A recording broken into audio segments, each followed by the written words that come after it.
Alto Subarco. Alto Subarco, hentikan bot anda. Ini adalah seorang pengawal pantai Amerika Syarikat yang melakukan sesuatu yang menentang semua logik maritim. Dia melompat dari bot pengejar yang sedang bergerak laju merentasi air terbuka untuk mendarat terus di atas badan kapal selam yang licin dan sedang bergerak. Dia hanya mempunyai 60 saat untuk membuka penutup sebelum lelaki di dalam menarik injak dalaman dengan sengaja menenggelamkan muatan bernilai jutaan dolar ke dasar lautan. Tetapi, aksi lagak ngeri dalam filem aksi ini bukanlah bahagian paling gila dalam keseluruhan operasi tersebut. Apa yang lebih gila ialah bagaimana kapal selam buatan kasar yang dibina oleh kartel ini berjaya melepasi rangkaian pemantauan maritim paling canggih di dunia. Untuk sampai ke sini pada mulanya, di suatu tempat di Pasifik Timur, beratus-ratus batu dari daratan, sebuah kapal menyelinap melalui ombak lautan. Ia adalah kapal selam penyeludup dadah. Di dalam tiub gentian kaca sepanjang 40 kaki atau 12 meter ini, terdapat 17,000 paun, 7,700 kilogram kokain bernilai hampir suku bilion dolar. Terkenal sukar dikesan. Kapal-kapal yang sukar dikesan ini digunakan oleh kartel untuk mengangkut dadah jarak jauh dengan kebanyakannya sampai ke destinasi tanpa pernah dikesan. Tetapi yang ini telah tersasar ke kawasan perairan yang salah, iaitu kawasan yang dikawal oleh pengawal pantai Amerika Syarikat dan kini ia sedang dijejaki. Menangkap salah satu kapal selam ini mungkin nampak seperti satu pemintasan yang mudah, tetapi untuk menemuinya pun adalah mimpi ngeri matematik. Tentera Amerika Syarikat mengendalikan rangkaian pengesanan yang tiada tandingan menggunakan radar yang direka untuk memburu peluru berpandu supersonik dan satelit yang boleh membaca nombor plat dari angkasa. Namun entah bagaimana, satu sindiket penyeludupan dari hutan menggunakan gentian kaca murah dan enjin diesel berjaya melepasi semuanya tanpa dikesan. Kapal-kapal ini sukar untuk ditangkap dengan anggota pengawal pantai memberi mereka gelaran seperti Bigfoot atau Paus Putih kerana betapa jarangnya untuk benar-benar melihat salah satu daripadanya di lautan. Walaupun dengan radar berkuasa tinggi dan peralatan pemantauan milik pengawal pantai, terdapat cabaran besar dalam memburu kapal selam siluman ini.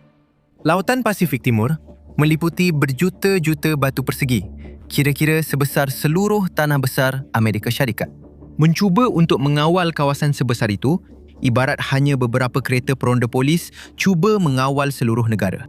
Dengan kawasan air yang begitu luas untuk dipantau, adalah mudah bagi penyeludup untuk melepasi tanpa dikesan. Dan kemudian ada kapal selam itu sendiri yang merupakan hasil kejuruteraan yang sangat genius walaupun namanya ada selam. Kapal-kapal ini secara teknikalnya adalah separa tenggelam. Jurutera membinanya supaya 90% daripada jisimnya berada di bawah permukaan air, tersembunyi di bawah ombak yang bergelora, dengan hanya kokpit kecil yang dilindungi kuat dan paip pengambilan udara yang terkeluar di atas permukaan air. Bahagian atas kapal selam itu juga biasanya dicat biru atau kelabu supaya dapat menyatu dengan ombak laut di sekelilingnya. Mencari satu daripadanya ibarat mencari jarum dalam timbunan jerami.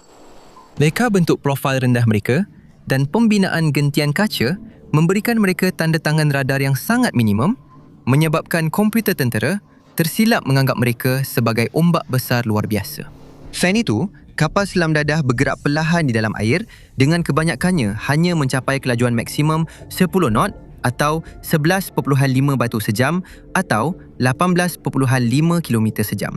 Walaupun ini bermakna ia mengambil masa beberapa hari untuk sampai ke destinasi mereka, ia juga bermakna mereka bergerak dengan senyap. Anda boleh meronda di perairan terbuka sepanjang kejayaan anda tanpa pernah melihat satu bayang pun melintasi badan kapal anda. Dan secara sejarahnya, pengawal pantai hanya berjaya menangkap sekitar 11% daripada kapal-kapal ini. Tetapi semasa perjalanan khusus ini, pada Jun 2019, tentera mendapat peluang keemasan. Kru yang berhimpit-himpit dalam ruang sempit kapal selam dadah ini menyangka ini akan menjadi satu lagi perjalanan biasa merentasi lautan. Mereka menjangkakan akan tiba di destinasi mereka tanpa dikesan dan tanpa sebarang kecederaan. Mereka tidak tahu sebuah pesawat pengawasan altitude tinggi telah sempat mengesan olakan air mereka seketika.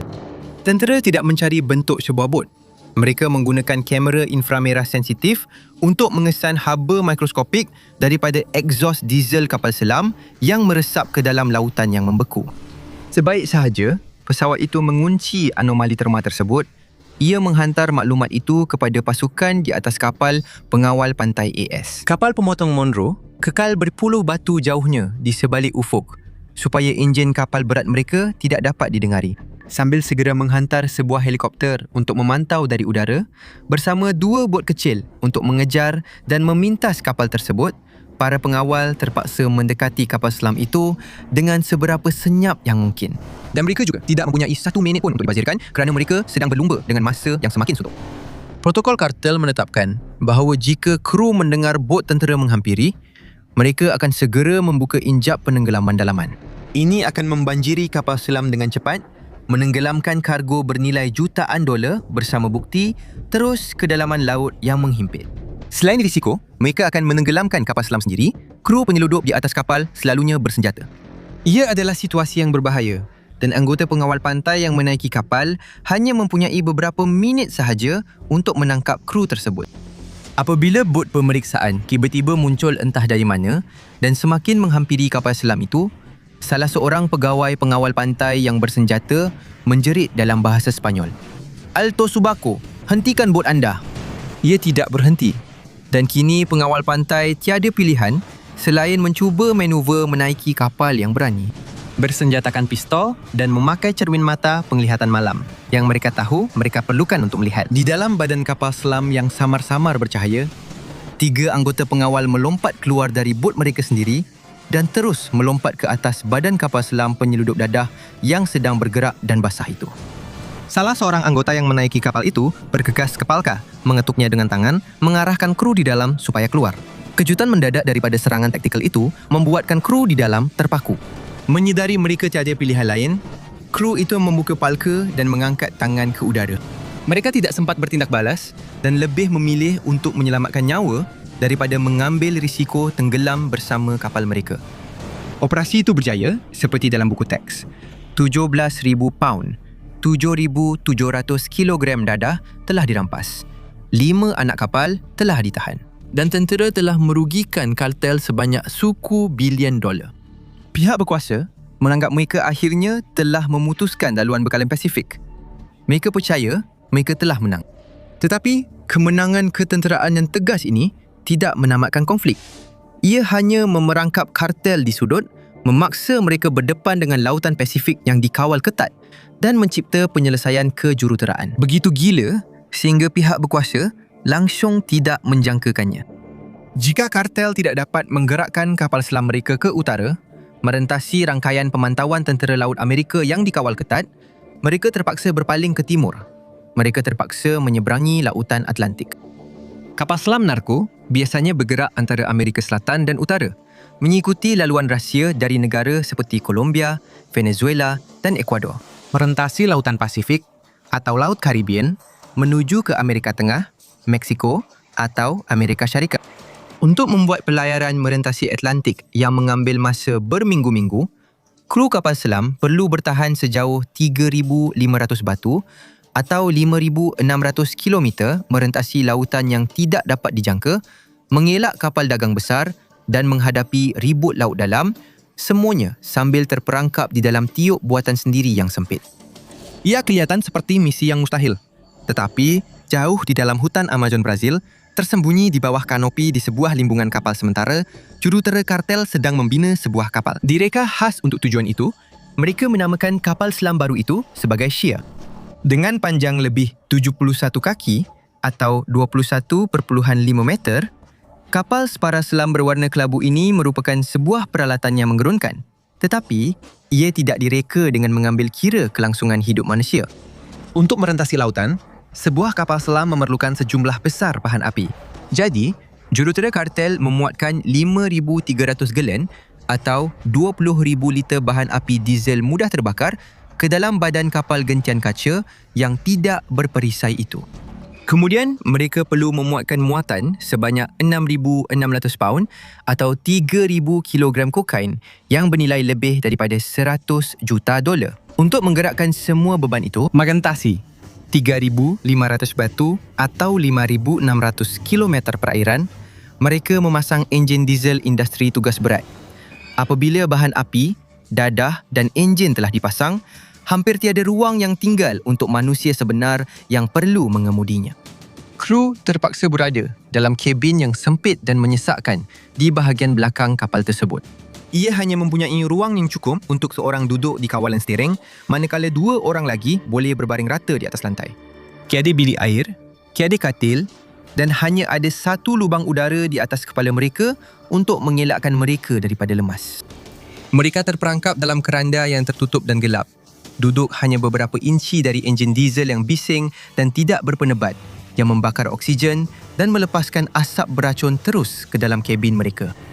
Kartel itu memerlukan kru yang cukup terdesak untuk menahan penyeksaan psikologi ini dan mereka menemuinya. Agustin Alvarez, seorang bekas juara tinju amatur Sepanyol berumur 31 tahun, ditawarkan bayaran yang mampu mengubah hidupnya untuk menaiki CHA dan mengemudikannya merentasi Atlantik bersama 2 sepupu dari Ecuador.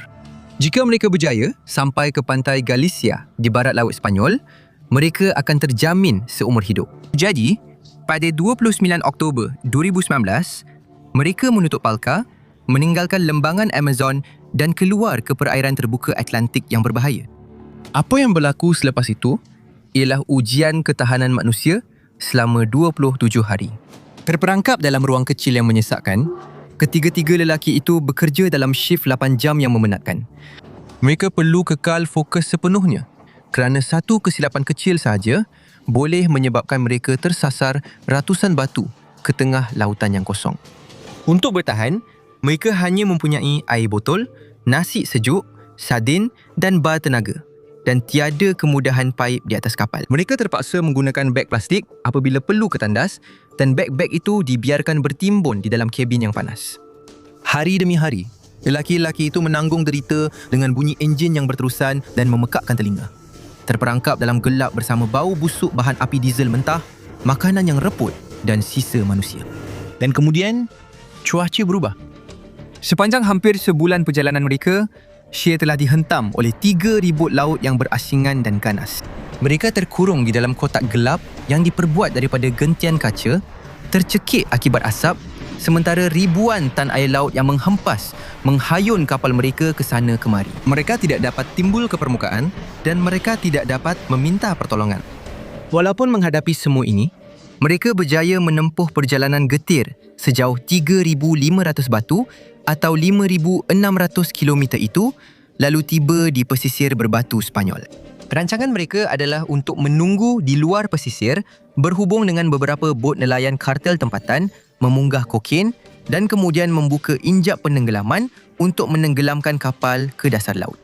Tetapi, Lautan Atlantik mempunyai satu perangkap terakhir menanti mereka. Perairan di luar pantai Sepanyol begitu bergelora sehingga bot-bot nelayan kecil tidak dapat mendekati kapal selam dengan selamat untuk memindahkan dadah.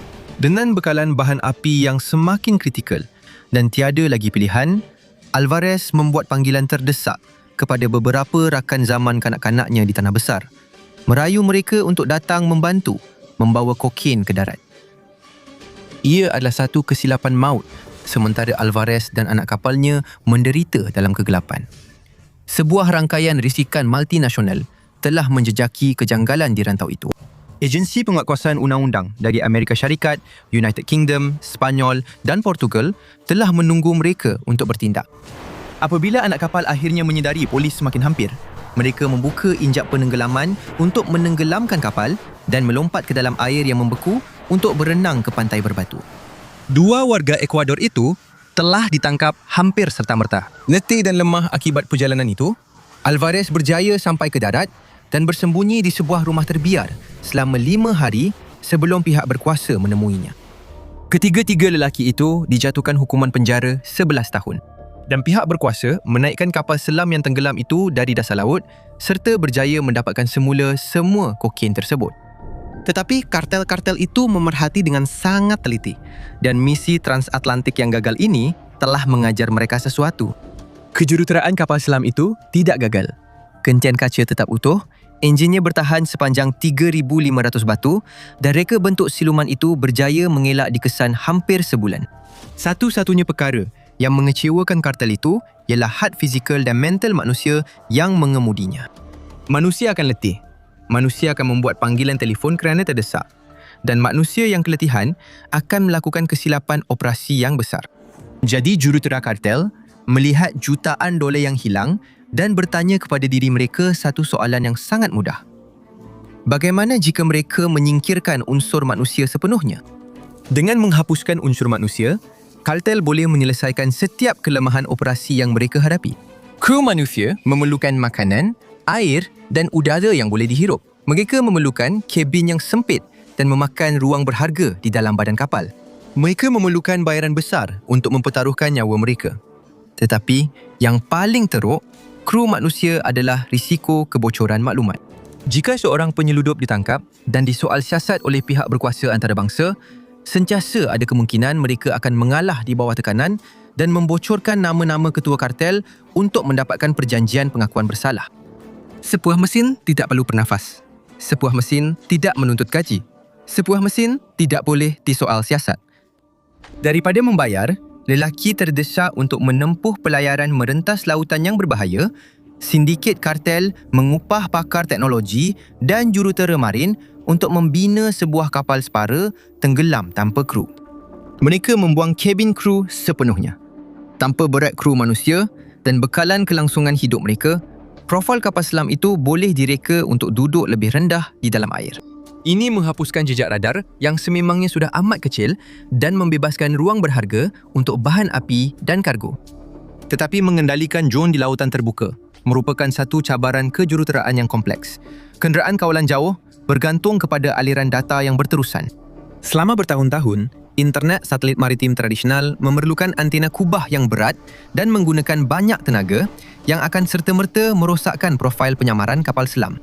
Tetapi, pelancaran rangkaian satelit orbit rendah bumi secara komersial telah mengubah keadaan sepenuhnya.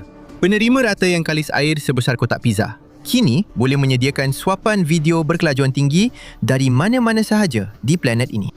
Untuk menggantikan juruterbang manusia, mereka memasang antena satelit Starlink yang rata terus ke bahagian hadapan badan kapal gentian kaca. Kemudian, mereka memasang 2 kamera pengawasan ke dalam kapal selam, satu menghadap keluar ke arah air untuk memantau haluan kapal di laut dan satu lagi dipasang jauh di dalam ruang enjin untuk sentiasa memantau tolok mekanikal.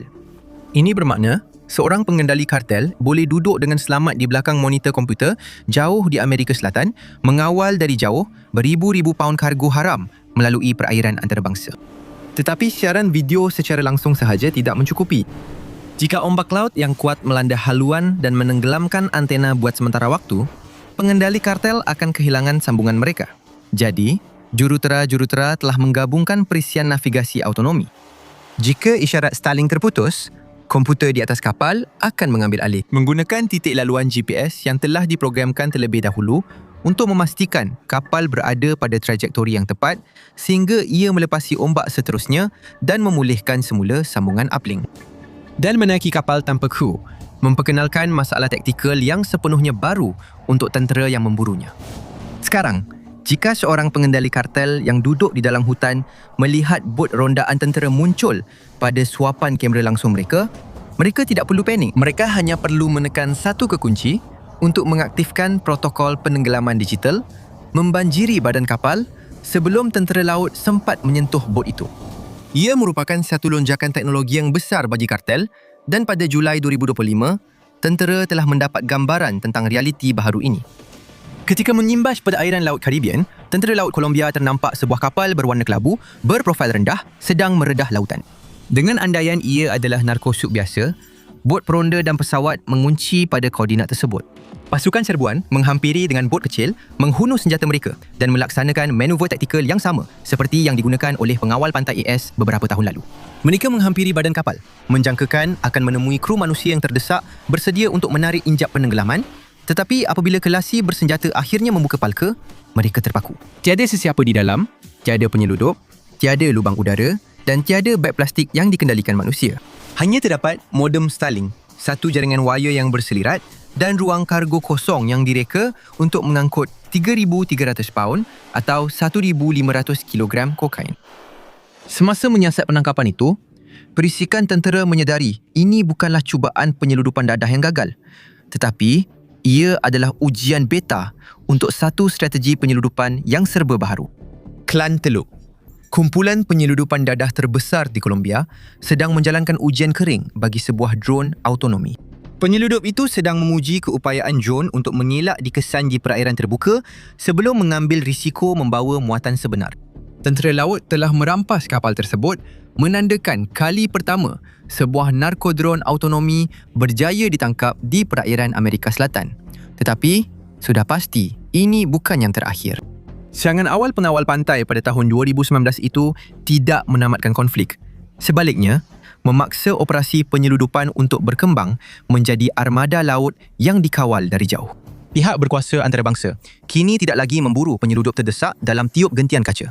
Mereka sedang berdepan dengan perang drone maritim asimetri menentang sindiket yang mempunyai dana yang sangat besar. Dengan mengeluarkan elemen manusia yang mahal daripada persamaan, kartel-kartel telah mengubah secara asas ekonomi penyeludupan. Jika mereka mula menasyakan kapal tanpa kru yang murah ini secara besar-besaran, mereka boleh mengatasi penguatkuasaan undang-undang dengan taktik kawanan. Mereka boleh melancarkan 10 kapal selam autonomi sekaligus dengan mengetahui bahawa walaupun tentera memintas 3 daripadanya, 7 lagi akan berjaya melepasi kawalan.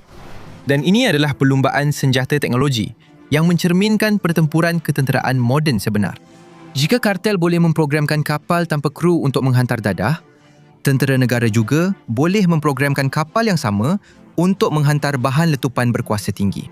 Ukraine telah membina sebuah tentera drone terkemuka dunia, menghantar drone laut kamikaze tanpa kru untuk meletupkan aset Rusia, termasuk kapal perang dan pelantar minyak, yang anda boleh lihat beraksi di sini dalam video seterusnya. Terima kasih kerana menonton dan kita akan berjumpa lagi di medan perang yang seterusnya.